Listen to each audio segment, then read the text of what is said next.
If you have ever looked at a raised bed that appears green on top yet feels lifeless the moment you dig your fingers into it, then you already understand one of the biggest secrets in gardening. Soil can look alive and still be empty of life underneath. Plants may survive for a while, but without a thriving underground ecosystem, they never truly flourish. What most gardeners never realize is that the real story of a garden is not written in the leaves above the soil, but in the silent world beneath it where transformation actually begins. Right now, before we go any further, take a moment to like this video, share it with someone who is struggling with tired soil, drop a comment about your gardening experience, and subscribe to Nature's Flora for more deep, practical garden knowledge that brings your soil back to life naturally. Now let's go straight into what truly matters. What most people call dead soil is rarely empty. It is simply inactive. The structure is still there, the minerals are still present, but the biological engine has slowed down or stopped. This is where most gardeners make the mistake of trying to fix the surface while ignoring what is happening below. In reality, soil becomes fertile only when it is alive with movement, decay, and constant renewal. A living soil is always in motion. It breathes, it breaks down organic matter, and it feeds itself through a continuous cycle that depends on microorganisms, fungi, and most importantly, earthworms. Earthworms are not just helpful creatures crawling through the soil, they are the engineers of underground fertility. Every tunnel they create becomes a natural air channel. Every bite of organic matter they consume becomes nutrient-rich castings that feed plant roots directly.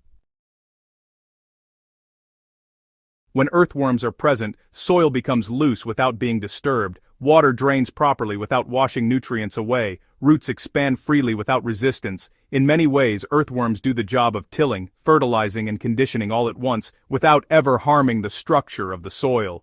When they are absent, the soil slowly compacts, hardens, and loses its ability to support strong plant growth. Earthworms do not appear randomly, they respond to signals. The strongest signal you can send into your soil is decomposing organic matter buried at the right depth. To them, decay is not waste, it is food, it is shelter, it is a signal that the environment is safe to inhabit. When you bury organic matter, you are essentially opening the door to an entire underground ecosystem. You are not feeding plants directly at first, you are feeding the life that will eventually feed the plants. The most effective materials are simple and already available in most households. Soft fruit and vegetable scraps break down quickly and release a steady source of nutrition. Materials like banana peels, cucumber ends, lettuce leaves, and melon rinds become magnets for soil organisms when buried properly. Moist cardboard is another powerful addition. Once softened, it holds moisture and creates a protected environment where earthworms thrive. It slowly breaks down while improving soil texture and water retention. Used coffee grounds bring microbial activity into the soil, accelerating decomposition and attracting earthworms through increased biological activity.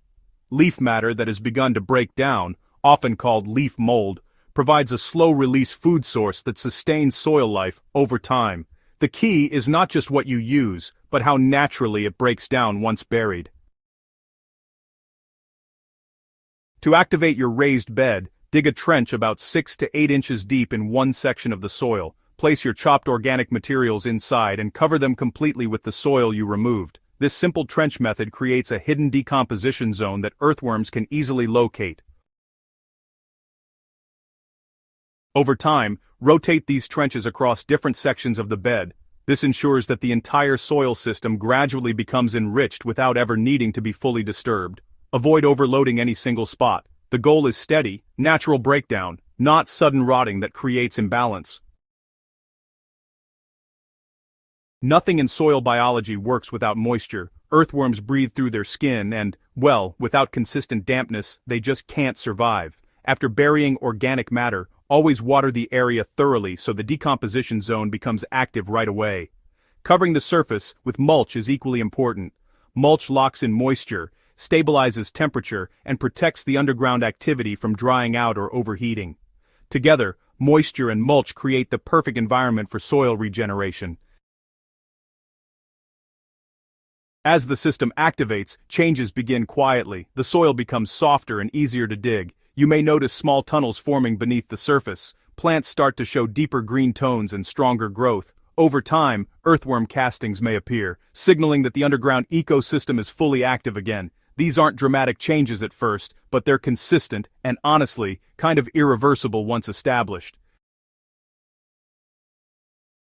The most important part of this entire process is restraint. Once you begin building life underground, avoid disturbing it. Tilling or excessive digging breaks the very networks you're trying to restore. Instead, allow the soil to evolve on its own terms. Every buried scrap, every moist layer of cardboard, every handful of decomposing leaves becomes part of a long-term system that improves itself, season after season.